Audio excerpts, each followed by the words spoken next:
Olá, professora Fernanda. Estamos de volta agora para fazer o segundo exemplo aqui de dimensionamento de engrenagens. Como eu comentei já no primeiro vídeo, esses primeiros exemplos são mais simples, né? O quarto exemplo que é um pouquinho mais trabalhoso, porque a gente já faz um dimensionamento pensando na carga que a engrenagem tem que suportar. Então, né, vocês deram uma olhadinha na aula completa, né? O enunciado diz o seguinte, que a gente tem um momento que é aplicado, né, num pinhão de dentes retos, que tem 10 centímetros de diâmetro primitivo, né, o torque aplicado de 300 Newton vezes metro. Bem, esse daqui está montado numa máquina de picar cana, tá? E o diâmetro primitivo da coroa é de 25 centímetros. E aí a gente tem um ângulo de pressão de 20 graus. Então, a gente quer calcular a força tangencial e a força radial que está atuando nessa engrenagem, nesse par de engrenagens, e depois calcular a força resultante, que é a que vai ser usada para dimensionar, né, os rolamentos de apoio. Então, no nosso primeiro item aqui, ó, a gente quer saber qual é a força tangencial e qual é a força radial. Lembra que a força tangencial, ela sai diretamente aqui do torque.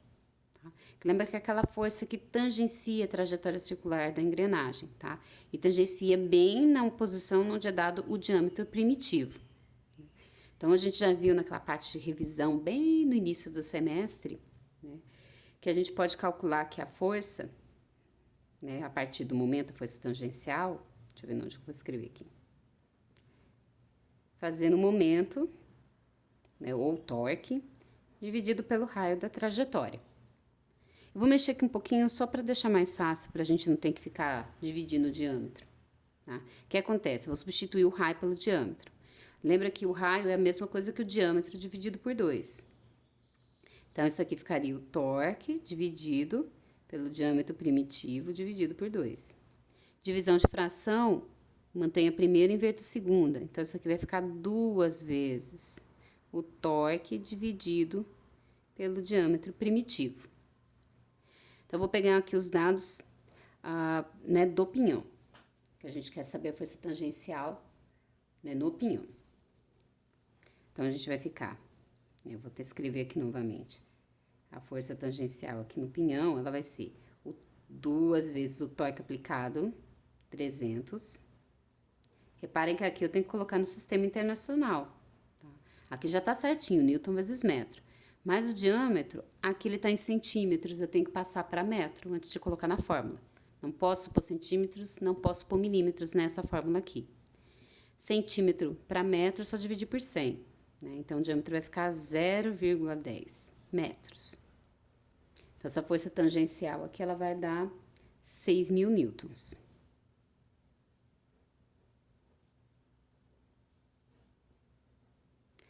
E agora, a gente vai calcular a radial. Tá? A radial a gente consegue calcular a partir da tangencial e o ângulo de pressão, tá?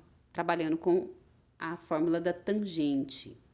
Então, a gente vai ter aqui que a força radial, ela vai ser a força tangencial vezes a tangente do ângulo de pressão. Então, isso aqui vai ficar 6.000, que é o que a gente acabou de calcular, vezes a tangente de 20 graus.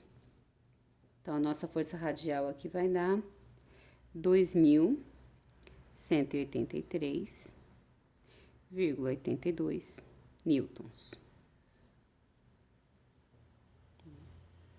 E aí, por último, né, que essas são as forças que atuam nas engrenagens.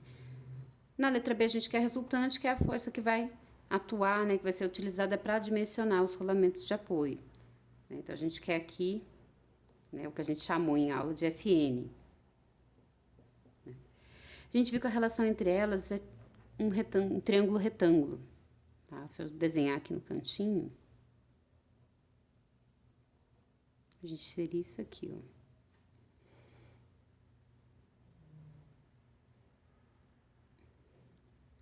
Aqui tá a FN.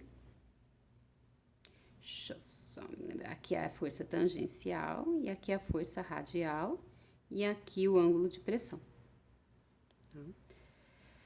Posso trabalhar com ângulo aqui, ou eu posso trabalhar, né, fazendo a hipotenusa igual a raiz quadrada da soma do quadrado dos catetos, que é o que eu vou fazer aqui. Então, a gente vai ficar que a força resultante, ela é a raiz da força tangencial ao quadrado mais a força radial ao quadrado. Então, isso aqui vai ficar... Tangencial, a gente calculou que é 6.000. Mais a radial aqui, que é 283,82 ao quadrado. E a raiz de tudo isso aqui. Então, a nossa força resultante que ela vai dar 6.385,07 newtons. Então, é essa força aqui que vai ser utilizada para dimensionar os rolamentos de apoio. Então, bem tranquilo, tá? Porque isso aqui tá preparando a gente para o último exemplo, né? Então, até agora até o nosso terceiro exemplo, então.